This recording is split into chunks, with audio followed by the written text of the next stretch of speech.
वर्ग 10वीं की तैयारी कर रहे सभी छात्र एवं छात्राओं को हमारे YouTube channel lifeline online classes में स्वागत है।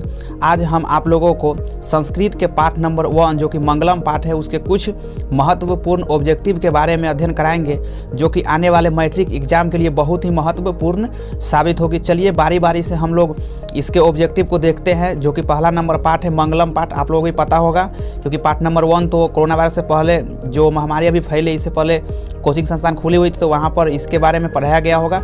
चलिए देखते हैं। यहाँ पर पहला नंबर ऑब्जेक्टिव, उपनिषद के रचनाकार कौन है। ये जो पाठ में जो उपनिषद से जो लिया गया है मंगलम पाठ, इसके रचनाकार कौन है, तो ऑप्शन नंबर यहाँ पर सी, महर्षि वेद व्यास। चलिए अगला ऑब्जेक्टिव को, मंगलम पाठ के रचनाकार कौन है। मंगलम पाठ के रचनाकार, तो मंगलम पाठ के रचनाकार भी महर्षि वेद व्यास है। अगला ऑब्जेक्टिव है, मंगलम पाठ में कितने मंत्र संकलित हैं। मंगलम पाठ जो ये पाठ जो मंगलम है इसमें कितने मंत्र संकलित है, तो इसमें 10, 8, 5, 7, तो मंगलम पाठ में 5 मंत्र संकलित है। अगली ऑब्जेक्टिव को देखते हैं, अणु से छोटा कौन है। अणु से छोटा कौन है। आकाश, आत्मा, परमात्मा, संसार, तो यहाँ पर आप लोगों का आंसर हो जाएगा ऑप्शन नंबर बी, आत्मा। अणु से भी छोटा आत्मा होती है। अगली क्वेश्चन है, किसकी जय होती है। मतलब कहने का मतलब है कि इस संसार में किसकी जय होती है। सत्य, असत्य, क्रोध, मोह, तो ये तो आप लोगों को भी पता होगा कि संसार में हमेशा सत्य की जय होती है। अगली ऑब्जेक्टिव है, बहती नदी कहाँ मिलती है। बहती नदी, तो पाठ के अनुसार बहती नदी सरोवर, नदी, समुद्र, तालाब। बहती नदी अपने नाम और रूप को समुद्र में मिलती है, जो कि पाठ में बतलाया गया है। अगली ऑब्जेक्टिव है, जंतु के हृदय रूपी गुफा में क्या स्थित है। जंतु के हृदय रूपी गुफा में क्या स्थित है, तो ऑप्शन हो जाएगा इसका तत्व। जंतु के हृदय रूपी गुफा में तत्व स्थित है।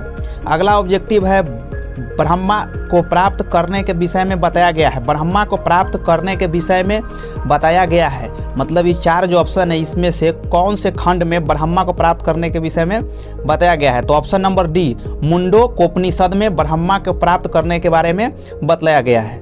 अगला ऑब्जेक्टिव है 9 नंबर, देवलोक का मार्ग किससे प्राप्त होता है। देवलोक का मार्ग किससे प्राप्त होता है। देवलोक कहने का मतलब ये समझिए स्वर्गलोक, तो स्वर्गलोक का जो मार्ग होता है वो किससे प्राप्त होता है, तो ऑप्शन यहाँ पर दिया हुआ है सत्य, असत्य, क्रोध, मोह।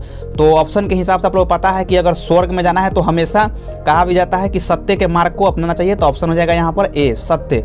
अगला ऑब्जेक्टिव है, सत्य से क्या प्राप्त होता है। सत्य से क्या प्राप्त होता है, अगला ऑब्जेक्टिव से ही मिलता जुलता ऑब्जेक्टिव है। पृथ्वीलोक, नरलोक, देवलोक कोई नहीं, तो ऑप्शन नंबर यहाँ पर हो जाएगा सी, मतलब देवलोक, वही स्वर्गलोक।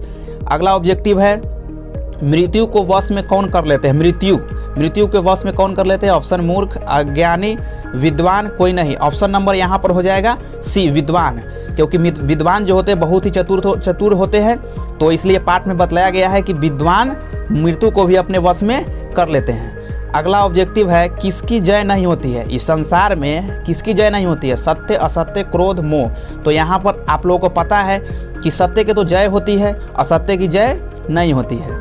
हमेशा असत्य कहीं ना कहीं पराजित होता ही है। अगला नंबर ऑब्जेक्टिव है, उपनिषद में किस महिमा का वर्णन किया गया है। उपनिषद जो है इसमें किस महिमा का वर्णन किया गया है, तो देव पुरुष का वर्णन किया गया है। ऑप्शन नंबर देव पुरुष नहीं, डी नंबर ऑप्शन हो जाएगा परम पुरुष, जो उत्तम पुरुष होते हैं उनके बारे में बतलाया गया है।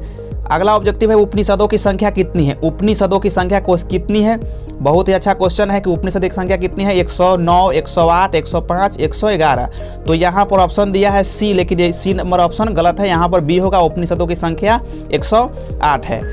अगला नंबर ऑब्जेक्टिव है कि आत्मा के गूढ़ रहस्य की किसमें व्याख्या की गई है। आत्मा के गूढ़ रहस्य की किसमें व्याख्या की गई, मतलब वर्णन किया गया। इसी 4 जो खंड है, इस चारों खंड में से उपनिषद का जो है किसमें वर्णन किया गया है, तो ऑप्शन नंबर हो जाएगा यहाँ पर ए, कठोपनिषद में आत्मा के गूढ़ रहस्य की व्याख्या की गई है।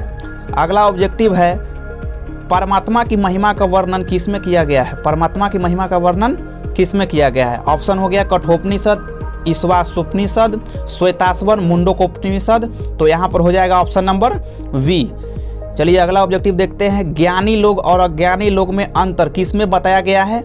ज्ञानी लोग और अज्ञानी लोगों में अंतर किसमें बताया गया है, तो ऑप्शन है यहाँ पर कठोपनिषद, ईशावास्योपनिषद, श्वेताश्वर, मुंडकोपनिषद, तो ऑप्शन नंबर सी हो जाएगा यहाँ पर श्वेताश्वर में बतलाया गया है।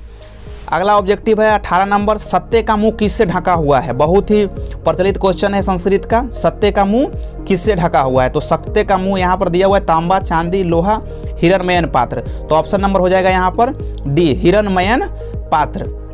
चलिए अगली ऑब्जेक्टिव को हम लोग देखते हैं। अगला ऑब्जेक्टिव है 19 नंबर, सत्ते का खजाना कहाँ है। सत्ते का खजाना कहाँ है। तो पता है आप लोगों को सत्ते का खजाना कहाँ पर छिपा रहता है, तो देवलोक में, जिसको हम लोग स्वर्ग लोक भी कह सकते हैं।